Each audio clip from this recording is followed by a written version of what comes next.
Yun, magandang araw po sa inyo lahat. Welcome po sa Makapili TV.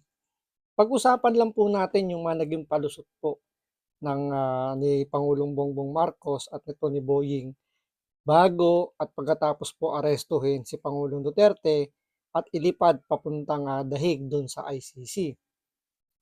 Kung inyong maaalala, bago pa man po yung pag-aresto, ang laging bukang bibig po ni Pangulong Bongbong Marcos, hindi tayo makikipagtulungan sa ICC dahil wala na po silang jurisdiction sa atin dahil nga kumalas na po ang Pilipinas, nag-withdraw na po ng support doon sa ICC. Ngayon, itong si Boying Remulla, ah, very vocal siya na ipa-aresto pa raw niya yung mga ICC once na ito tumapak dito sa Pilipinas dahil nga ang script nga ni Pangulong Bongbong Marcos yun din yung kanya sinusunod. So walang jurisdiction. Pero habang tumatagal at nag-iingay po yung mga sympathizer ng makakaliwang grupo, tila parang nagbabago na rin po yung ihip ng hangin. At the same time, syempre, yung mga banat ni Pangulong Duterte medyo tumatagos po hanggang buto ni Pangulong Bongbong Marcos. So parang nabago yung tema. So unti-unti nagbabago na ng statement si Bongbong Marcos kasama na rin si Boying Remulla. Ngayon, nung dumating na po yung oras, yung araw na inaresto na o aarestuhin na si Pangulong Duterte, so nag-iba na yung script ni Bongbong Marcos at ang tinuturo nilang may pinaka-reason kung bakit kailangang hulihin si Pangulong Duterte dahil meron tayong commitment sa Interpol. So hindi daw natin pwedeng hindi sundin yung Interpol dahil ika nga ni General Torre nung inaresto na si Pangulong Duterte, mamalasin daw tayo. Kaso naging problema, naglabas naman ng ruling yung Timor-Leste dahil nga doon kay Congressman Arnie Tevez dahil meron din siyang outstanding warrant of arrest at humingi na rin po ng tulong yung Pilipinas sa pangunguna nga ni Boying Remulla at ni Pangulong Bongbong Marcos sa Interpol. So, nasa kote nila si Congressman Tevez doon sa Timor-Leste. Pero naglabas yung korte nila ng resolution na hindi nila bibitawan si Congressman Tevez at the same time binigyan nila ng asylum. So hanggang ngayon hindi nila mapauwi si Congressman Tevez. So nasunog yung nila doon, yung palusot nila na dahil sa Interpol kaya kailangan nilang isurrender si Pangulong Duterte. So after nun, nagkaroon ng hearing si Senator Amy Marcos. So nagtago naman sila sa executive privilege. So may mga katanungan na tinatanong si Senator Amy, sila Senator Bato. So nagtago sila sa executive privilege at kahit naman na nadudulas na dahil nga sa halos lahat ng mga naging parte ng pag-aresto kay Pangulong Duterte nagbida-bida sa mga interview. So hindi na kailangan pahirapan pa ng komite ni Senator Amy Marcos yung mga tanong dahil sila mismo na sumasagot sa mga dapat itanong. Kumbaga wala pa yung hearing, may sagot na dun sa mga tanong ng mga Pilipino na kung sino ba yung ulo ng pagpapa-aresto, pag-surrender kay Pangulong Duterte. So, doon sa unang hearing ni Senator Amy Marcos, malinaw na merong pinagtatakpan itong sila Boying Remulla, yung Remulla brothers, si General Torre, si General Marbil. So halatang-halata na talaga na meron silang pinagtatakpan. Ngayon, nung pangalawang patawag ni Senator Amy, hindi pumunta yung mga executive cabinet ni Bongbong Marcos dahil iginigiit nila yung executive privilege. So, naglabas na ng mga, kumbaga, tinuloy pa rin nila Senator Amy Marcos yung hearing kahit na wala silang matatanong dahil nga totally walang umattend sa hanay po ng executive So, binastos nila yung komite ni Senator Amy Marcos. Ngayon, yung pangatlong hearing, ayan. So, gumawa ng sabpinan, pinasabpina na ni Senator Amy Marcos yung mga, itong sila Boying, yung Remulla Brothers, sila Torres, si Marbil, at kung sino-sino pa. Pero si John Vic Remulla, yung SILG, hindi umaten. Siguro natakot, gumawa ng palusot na meron daw siya engagement sa abroad. So, ahead of time, din, nagbigay na siya kagad ng notice na hindi siya makakarating. Ngayon, eto na.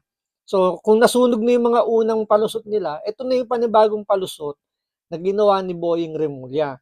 Ano itong palusot na ito? Ito yung sinasabi niyang first impression case daw. So, dahil doon, sila na yung nagdesisyon. So, kumbaga nagbida-bida uli, instead na yung Korte Suprema dapat ang sasagot dun sa, o yung dapat Korte Suprema yung magiging ang magja-judge, magbibigay ng judgment kung ano ba yung dapat gawin sa kaso ni Pangulong Duterte. Si Boying Remulla na at ang executive na yung nagdesisyon kung ano ba yung dapat yung magiging interpretasyon doon sa kaso na yon. So ito, panoorin po natin ito at panoorin din po natin yung napakagandang paliwanag ni Attorney Michael, basta si Attorney. So mamaya babanggitin na lang po natin yung pangalan niya. So napakaganda ng paliwanag niya tungkol dito sa iginigiit ni Secretary Remulla yung first impression case. So ito, panoorin po natin. At kaya nga ho, matatapos na ho ito pag nagsalita na po ang Korte Suprema. Hindi na ho talaga, wala ho mananalo sa atin dito sa argumento kasi Korte Suprema lang po Hindi, ang pwede nagpapaliwanag lang magsabi. tayo. Inaalam Opo. ko lang. Kung Kasi ano ho ito talagang- case of first impression Ma'am, Madam Chair, this is a case of first impression. Ang sabi ni So, doon po nagtago ngayon si DOJ Secretary Remulla sa first impression case, 'di ba? So, hayaan daw natin yung korte ang magdesisyon kung ano ba yung tama at mali, pero hindi nila hinayaan muna yung Korte Suprema ang magbigay ng desisyon tungkol doon. Pero yun nga, sila na yung umaktong sumagot doon sa tanong kung ano ba yung dapat gawin sa first impression case na yon. At the same time, napuna rin, marami rin nakapuna yung tungkol doon sa sinasabi nga nila na napaka-proud, very proud si Secretary Remulla na tanging Pilipinas lang po ang kauna-unahang bansa na nag-surrender ng citizen ng bansa doon sa ICC. Ito ay napansin din ito ni attorney, kaya ito napakaganda ng paliwanag niya rito. So panoorin po natin. Secretary Remulla sa kanyang pag-amin na bakit yung form na pinirmahan or inaccomplish ni Ambassador Lacanilao ay hindi tumutugma doon sa mga detalye ng pag-aresto kay Rodrigo Duterte. Kagaya halimbawa nung pagsuko sa judicial authorities na nakalagay doon sa form ay sasagutin mo kung siya ba ay dumaan sa korte, siya ba ay napagbigyan ng karapatan sa kanyang abogado at marami pang iba na impormasyon na dapat isinulat doon. At ang depensa dito ng Department of Justice at ni Secretary Lacanilao ay sinunod lamang nila yung proseso na alam nila ay tama. At hayaan pa daw ang ICC o ang Korte Suprema ang magdesisyon kung tama ba sila o mali. At ang sabi nga nila, ito daw po ay case of first impression. Ibig sabihin, sa kasaysayan ng ICC at ng International Tribunal, tayo lamang po ang bansa na nagsuko ng sarili niyang mamamayan sa jurisdiksyon ng ibang bansa o ibang lahi o ibang tribunal o korte para doon siya ay litisin. Ito ba ay dapat nating ipagmalaki? So doon, napakaganda ng tanong ni attorney sa bagay na yun na dapat ba na maging proud tayo na tayo yung kauna-unahan at nag-iisang bansa na nag-surrender ng citizen ng isang bansa. Tandaan ninyo, may mga kababayan tayong nagkakaroon ng problema sa ibang bansa. Whether guilty or not guilty siya doon, kung ano man yung senaryo nung kaso na yon, ginagawa natin ng paraan ng bansa, ng gobyerno natin na maiuwi yung ating mga kababayan para masagip, di ba? Ginagawa ng paraan. So, andyan yung nagbabayad pa ng blood money, yung mga ganun, di ba? Nakikipagkasundo sa mga dapat kausapin. Pero dito ang nangyari, nasa Pilipinas, kapwa Pilipino, ipinagkalulo, tinraidor. Kumbaga, yun na yun eh. Yun na yung pinakamagandang ano dun siguro eh. Tinraidor at isinurrender sa mga banyaga para litisin. Di ba? Parang, paano ka, kung ikaw, proud ka ba? Di ba? Kung nakaka-proud ba yung ganong klaseng gobyerno na imbis na protektahan yung ating kababayan, tayo pa mismo yung nag-surrender. Di ba? Nandiyan yung Makabayan Black. Di ba? Sinasabi nila makabayan sila. Pero tumatakbo sila sa banyaga. Wala silang tiwala sa hustisya o sa korte ng Pilipinas. Naturingang makabayan sila, pinaglalaban nila yung karapatan ng mga Pilipino, pero humingi ng tulong sa ibang bansa, sa mga banyaga. Diba? Anong tawag mo doon? Anong klaseng mga tao na ipinagsisigawan na sila ay makabayan tapos ang takbo sa banyaga. So, nakaka-proud ba yung ganun? Sabi nga ni attorney, nakaka-proud ba para sa isang Pilipino na tayo ay nag-surrender? Kayong mga OFW, proud ba kayo na ang gobyerno natin ay nag-surrender ng isang Pilipino? Isa pa pinakaano dun nakakalungkot, dating presidente, dating chief executive, isinorender, hinuli ng mga pulis at ibiniyahe sa banyagang bansa para usigin. So, dati proud na proud ang Pilipino nung naging presidente si Pangulong Duterte. Pero ngayon, matatawag mo pa bang proud tayo? O nakaka-proud ba yung ginagawa ng gobyerno natin ngayon? Kayo na po ang sumagot. I think the answer is very obvious. Ano? Kanya po ang form ng ICC ay hindi umaakma doon sa prosesong sinunod ng gobyerno ng Pilipinas sa pag-aresto kay Rodrigo Duterte ay dahil sa pati ang ICC, ang buong format niya, ang buong sistema ng ICC ay nakadisenyo kung saan ang akusado ay dapat isusuoli or isusuko muna sa competent judicial authority ng bansa kung saan siya inaresto.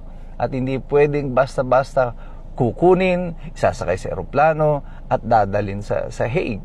Kanya po ganun ang proseso ng ICC. It is because it is clear, it is what is provided for under the Rome Statute. Ito po kasi yung proseso na nakasaad sa Rome Statute na sinasabi na natin noon pa, kabilang po dyan ang Article 59 na dapat ay sinunod ng bansang Pilipinas. Bakit natin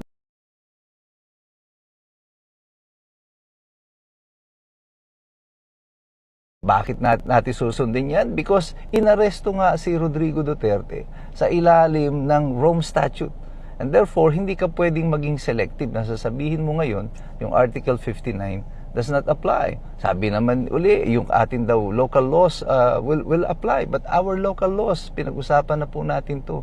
Mismo, yun din ang nagsasabi na dapat dadaan rin tayo sa competent judicial authority. Yan pa yung isang nakakatawa, yung nakakatawang senaryo.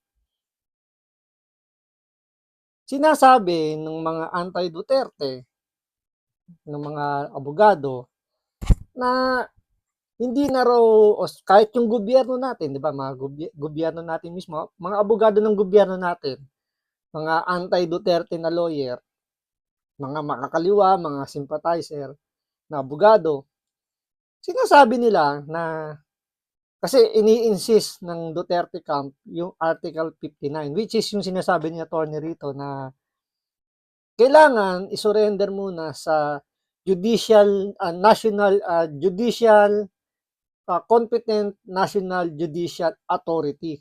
So national, hindi naman nakasulat doon na competent International Judicial Authority. Napakalinaw po ng Rome Statute doon sa Article 59, competent National Judicial Authority. So napaka-specific na dapat sinurrender muna si Pangulong Duterte sa korte ng Pilipinas. Kaya nga 'di ba doon sa video, sinasabi ni Pangulong Duterte, ini-insist nila na yung Article 59. Pero sabi ng gobyerno natin, mga abogado ng gobyerno, hindi na raw kumbaga hindi na raw valid o hindi daw sakop doon sa Article 59 si Pangulong Duterte dahil nag-withdraw na daw po yung Pilipinas. So hindi na siya applicable para kay Pangulong Duterte. Hindi raw applicable dahil nag-withdraw na.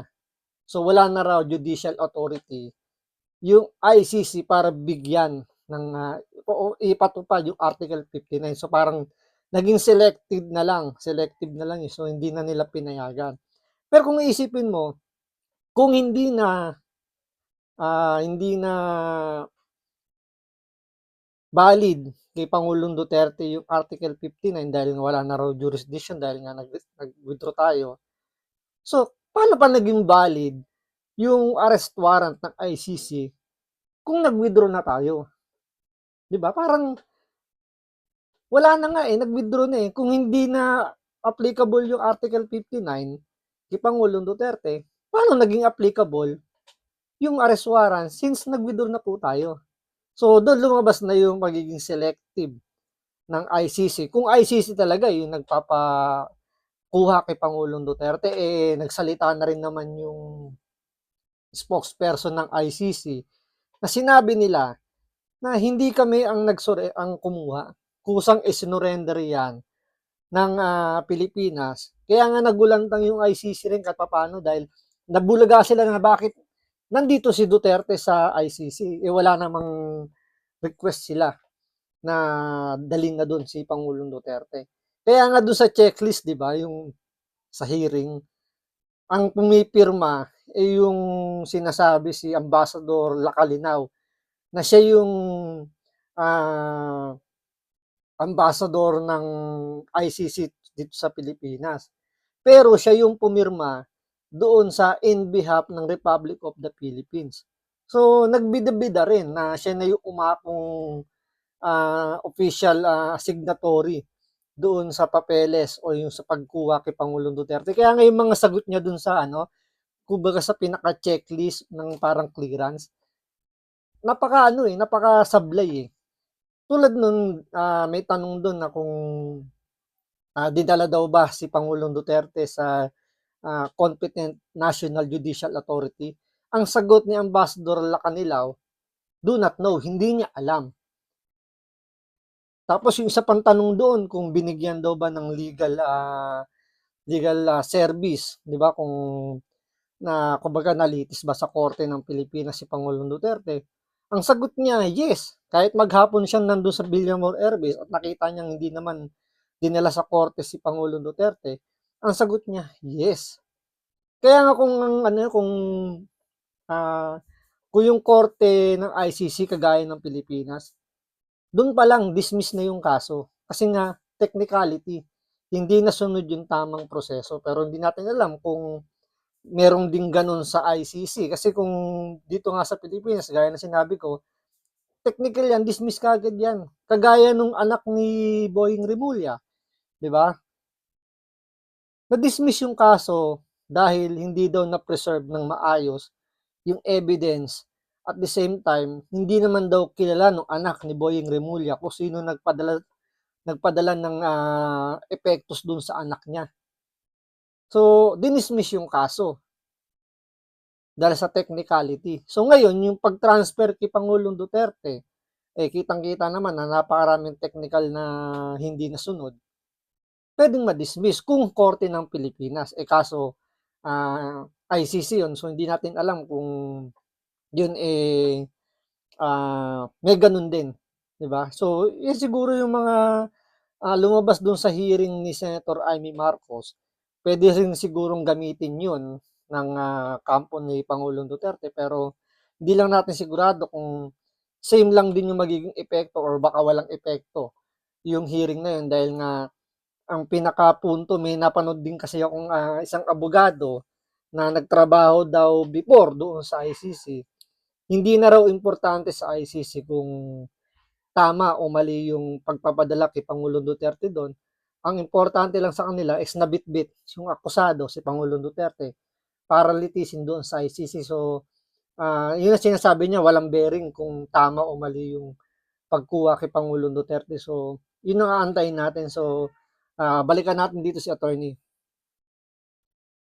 Nagbago na naman ang posisyon ng DOJ at sinasabi niya under the ICC rules daw or under ruling international jurisprudence ang prosecutor like the Department of Justice is part of the courts. Bahagi daw yun ng korte. Pero may problema dito si Secretary Remulla because in his previous declarations sinabi na niya na he doesn't recognize the jurisdiction of the ICC. Pero ngayon ang sinasabi niya, ang ginagamit niyang kawangis o interpretasyon ng probisyon ng batas, ng kagaya ng Article 59, yung pattern o modelo ng Rome Statute. Sinusunod mo yung Rome Statute, pero hindi mo siya nire-recognize. Tapos isinuko mo si Rodrigo Duterte under sa Rome Statute. Ano ba talaga, kuya? Magdesisyon. Sa pa yan, yung sa Article 59 nga, di ba, yung competent judicial authority. So, dyan sila nagkaagulo-gulo. Kahit yung bansa natin, nagkaagulo-gulo.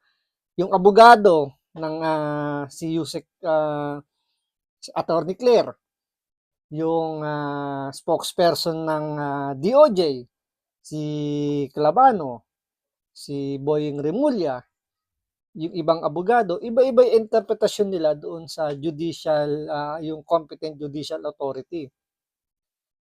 Marami nagsasabi na magagaling abogado, yung judicial authority, yan po yung korte. So, judicial authority, tatlo lang naman yung branches ng gobyerno, ng government natin. Executive, legislative, tsaka judiciary. So, sa tatlo, ang judiciary pinakamalapit doon sa competent judicial authority. Kaya nga may judicial Judicial, judiciary. So magkatunog doon pa lang, logic na lang, di ba? Ang layo naman kung executive judiciary, di ba? Legislative judiciary. Napakalayo, ang pinakamalapit is yung judiciary at competent judicial authority. Sabi ni Yusek ni Manang Claire Castro, yung competent judicial authority doon daw sa yun, sa pagdadalan daw kay Pangulong Duterte doon sa Netherlands. So, yun daw yung magtatayong competent judicial authority.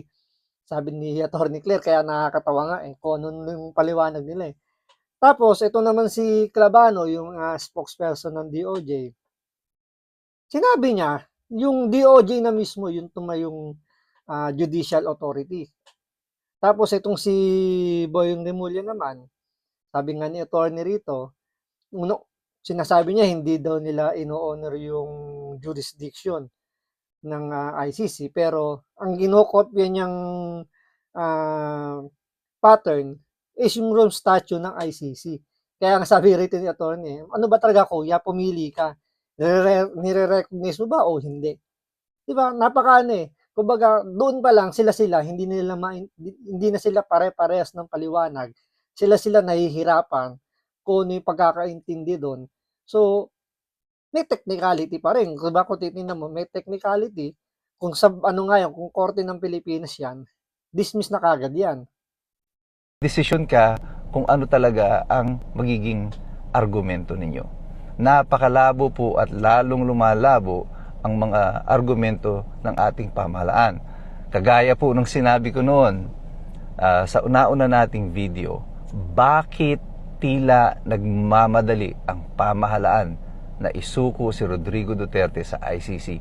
At natutuwa ako na in this hearing, finally, nasagot yung tanong na yan. Hindi nga lang derechahan, pero malino na malinaw ang desisyon ng pamahalaan na i-turn over agad si Rodrigo Duterte sa ICC has nothing to do with the law or international treaty or the legal requirements. As a matter of fact, they violated every law, statute, the Constitution in turning over Rodrigo Duterte to the ICC.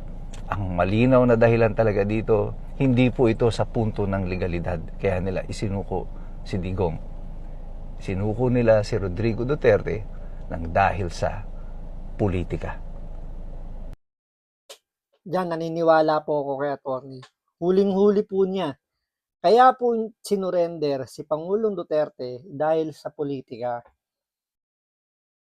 Ang tanong, sino ba yung nag-utos para isurrender si Pangulong Duterte sa ICC? Ako, ito lang ang hula ko eh. Kasi ini-invoke ng Remulla Brothers, ng gabinete ni Marcos, yung executive privilege. Sino ba ang head ng executive? Yung presidente. Hindi naman pwedeng mag-meeting ang executive nang hindi alam ng presidente. Di ba? Magiging inutil naman ng presidente kung nagmi-meeting yung kanyang gabinete nang wala siya at hindi niya alam. Kaya nga meron siyang executive secretary, si Lucas Bersamin. Kahit papano, kung wala si Bongbong Marcos dun sa meeting, at least, naiinformahan siya kung ano yung nangyari sa meeting. Kung ano yung napag-usapan nila. Diba? Inutil na yung presidente natin kung nag-meeting yung executive, yung kanyang gabinete, nang hindi niya alam. O baka binabastos yung presidente dahil lutang, patawa-tawa lang. So, nagdesisyon na lang yung kanyang gabinete na sila na yung kikilos on behalf doon sa presidente. Kaya nga, kahit yung ambassador ng ICC, siya na yung pumirma bilang Republic of the Philippines, on behalf of Republic of the Philippines, siya na yung pumirma na hindi naman dapat siya. Kasi hindi naman siya yung authorized signatory doon sa papeles na yon. At the same time, si Boying Remulla, inako niya na siya sa kanya nanggaling yung clearance para ilipad si Pangulong Duterte doon sa ICC. 'Di ba? Doon pala makikita nyo na hindi naman kikilos yung mga yan kung walang approval ng presidente.